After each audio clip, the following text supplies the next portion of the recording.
Dear friends, this is a homily for the feast of Saint Joseph on March 19. The readings are taken from the book of 2 Samuel, chapter 7, verse 4 to 5 and 12 to 14 and 16. And the second reading is from Romans chapter 4, verse 13 and 16 to 18 and 22. The Gospel Matthew chapter 1 verse 16 and 18 to 21 and 24, or Luke chapter 2 41 to 51.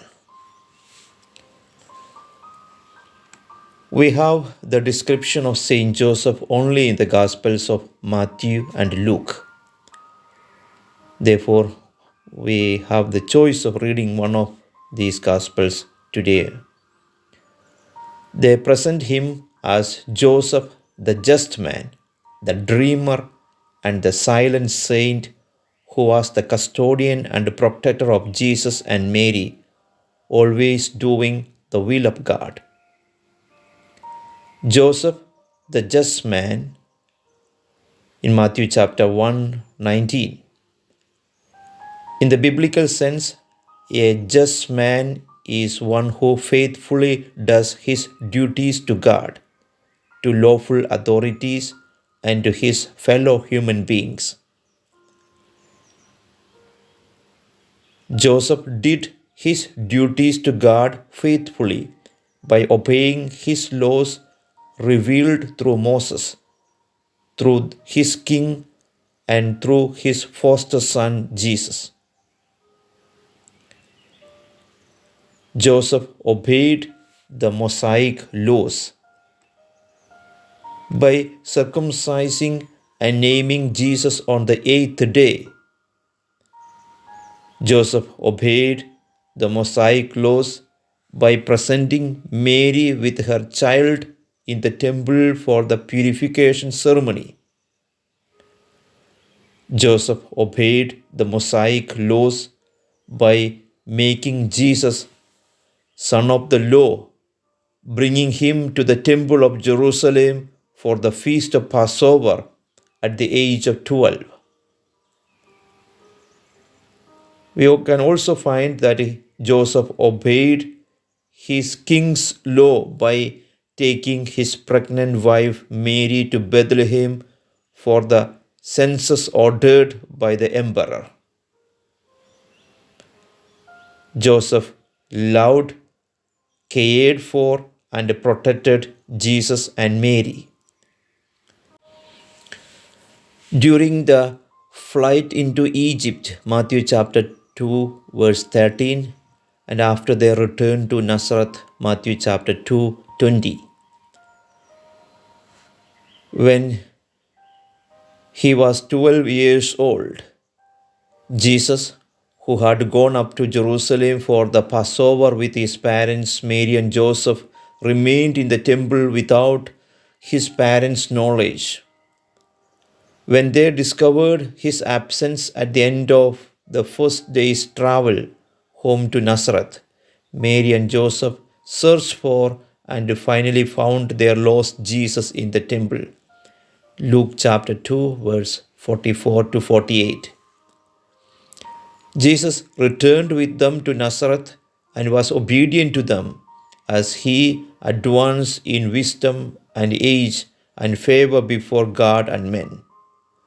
Luke chapter 2, 51 to 52. We can find that Joseph did his duty to others faithfully. To his wife by giving her loving protection in spite of his precious worry about her miraculous pregnancy. He could have divorced her.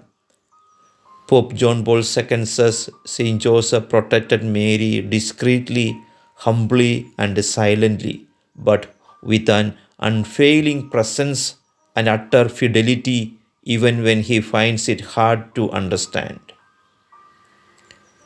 Secondly, to Jesus by loving him as his own son, giving him corrections and praise when merited, and teaching him to be a good, responsible man, training him in his trade, in the law of Moses, and in good conduct.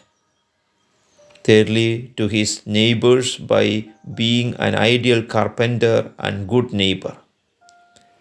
Fourthly, Joseph, the dreamer, like Joseph in the Old Testament, received answers to his fervent prayers as dreams. Joseph raised his heart and mind to God in all his needs and dangerous situations in life, besides praising and thanking him. Dreaming in the Old Testament was one way God used to communicate his will to men. Joseph received instructions from God through four dreams. First, we see in the dream, the Lord said, "Do not be afraid to take Mary to be your wife." Matthew chapter 1:20. Second, get up, take the child and his mother and escape to Egypt and stay there until I tell you to leave. Matthew chapter 2:13. Third, get up, take the child and his mother and go back to the land of Israel. Matthew chapter 2:20. Fourth, as a confirmation of Joseph's prudent thought of taking Mary and Jesus out of Jerusalem, where a worse ruler might endanger them, and back to Nazareth, a small, out of the way village in the country. Joseph, as a silent saint, always did the will of God and protected and provided for Jesus and Mary. Hence, he continues to protect the mystical body of Christ, the church. How did Joseph provide this protection and provision? By his unfailing presence and committed fidelity. He did it silently and justly by doing the will of God.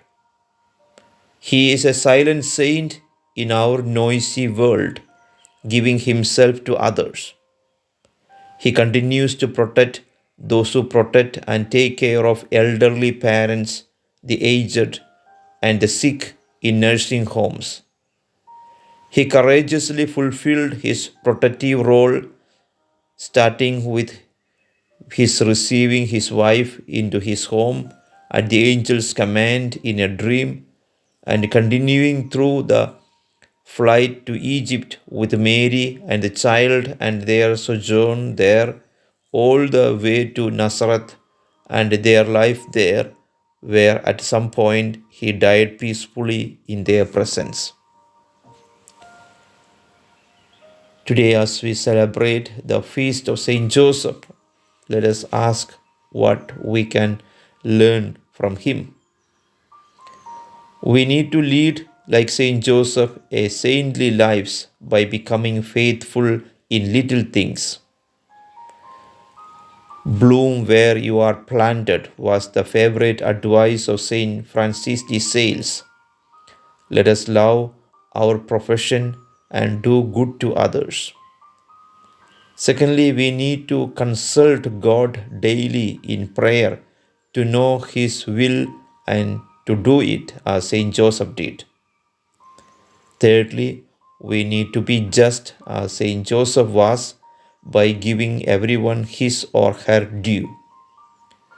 Fourthly, we need to raise our families in the spirit of the Holy Family and to be responsible, God-fearing, ideal parents like Joseph and Mary. Fifthly, let us become protectors like Saint Joseph by keeping watch over our emotions and over our hearts, which are the seat of good intentions and are meant to build up ourselves and others. Our hearts prompt us to reject evil intentions that fear everything and drag everyone down. We must not be afraid of goodness or even tenderness. I wish you all a happy feast of Saint Joseph. God bless you.